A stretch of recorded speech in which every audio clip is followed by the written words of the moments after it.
이 영상이 널리 퍼지기 위하여 좋아요를 눌러주세요. 양광주는 1986년 서울 어느 산부인과에서 태어나버렸다. 육군사관학교 65기 양광주는 두 아이의 아버지이자 남편으로 활동하며 근무지에서 내연녀와 불륜을 하다 사건의 주인공이 되었다. 두 아이의 아버지이자 한 여자의 남편인 양광주는 불륜을 저지르다 이런 결과를 낳았다. 육군사관학교 65기 양광주는 결혼해 가정이 있으며 아이가 둘이 있다.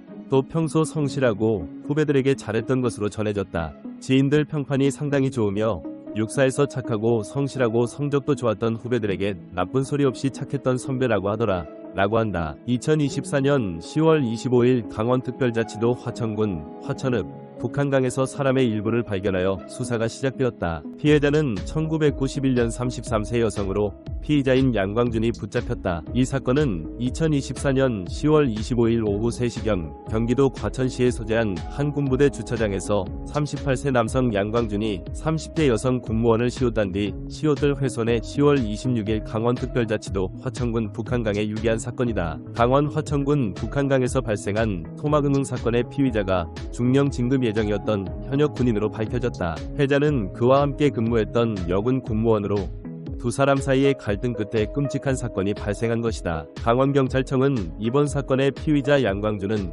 중령 진급을 앞둔 현역 군인으로 피해자인 30대 여성 군무원 B씨와 같은 부대의 같은 사무실에서 근무해온 동료였다고 밝혔다. 2024년 10월 25일 경기도 과천의 국군사이버작전사령부 주차장에서 시작된 이 사건은 두 사람 사이의 말다툼이 폭력으로 번지며 시작되었다.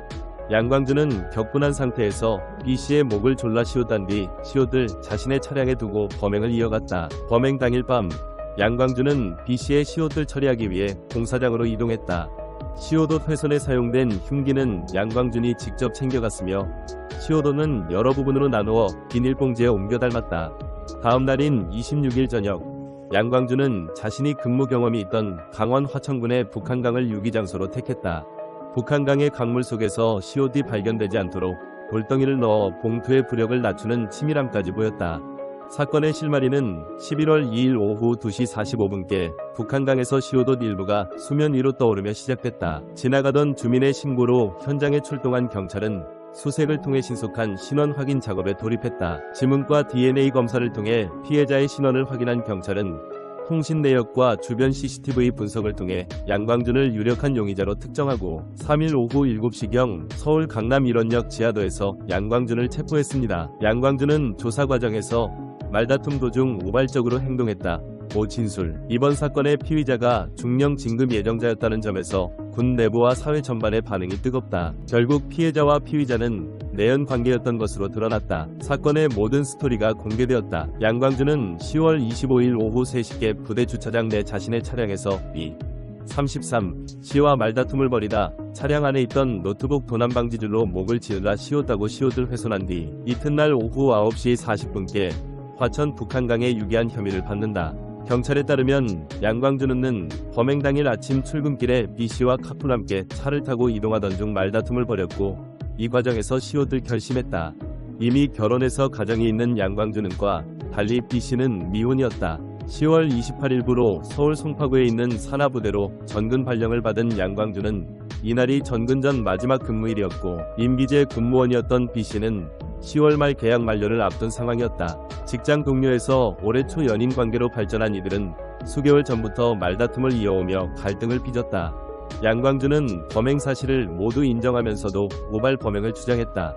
그러나 경찰이 포렌식을 통해 양광준은 범행 당일 아침 위조 차량 번호판을 검색한 기록을 제시하자 검색 시점부터 피해자를 시옷할 마음이 있었다는 취지로 진술한 것으로 알려졌다. 조사 결과 양광준은 피해자와 말다툼 끝에 더는 관계를 지속하기 어렵다고 판단해 범행을 저질렀다.